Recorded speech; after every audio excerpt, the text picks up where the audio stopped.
pense qu'aujourd'hui, on ne peut plus être excellent éditorialement sans être excellent dans sa compréhension ou dans sa maîtrise de la technologie.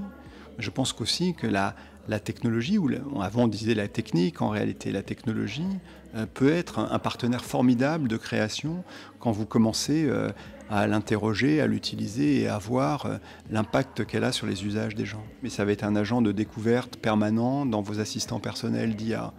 Et donc l'enjeu, c'est comment faire en sorte qu'à un moment donné, cet agent que vous ne maîtriserez a priori pas, puisse à un moment donné vous prendre en compte pour proposer vos contenus. Ça veut dire évidemment bien comprendre comment ça fonctionne, bien le tester, s'en amuser, et puis évidemment avoir une politique de structuration des datas qui soit adaptée à ça. On crée avec la techno. Sur la plateforme, vous avez aujourd'hui 65 ou 66% des choses qui ne sont pas du rattrapage.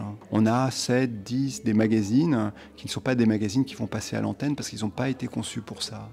On a des fictions qui se développent, qui se créent. On en a une qui questionne l'intelligence artificielle tout en s'amusant avec elle, qui s'appelle Prompt. C'est pareil, c'est des choses qui ont été faites à un moment donné pour l'expérience. La contrainte, elle peut être perçue de deux façons. Soit effectivement elle vous éteint, soit elle pousse à la créativité. Je pense que dans l'histoire d'Arte, je pense que la contrainte initiale, être bilingue, ne pas pouvoir faire de direct, a poussé très très fortement une créativité qui ne demandait qu'à s'exprimer dans les équipes et qui depuis 32 ans, je pense, est à l'œuvre. Et plus le temps passe, plus les contraintes s'ajoutent. Alors maintenant, elles viennent de la technologie, elles viennent de la taille des acteurs, mais que ces contraintes, à chaque fois, nous poussent, grâce au talent des équipes, à inventer des nouvelles choses.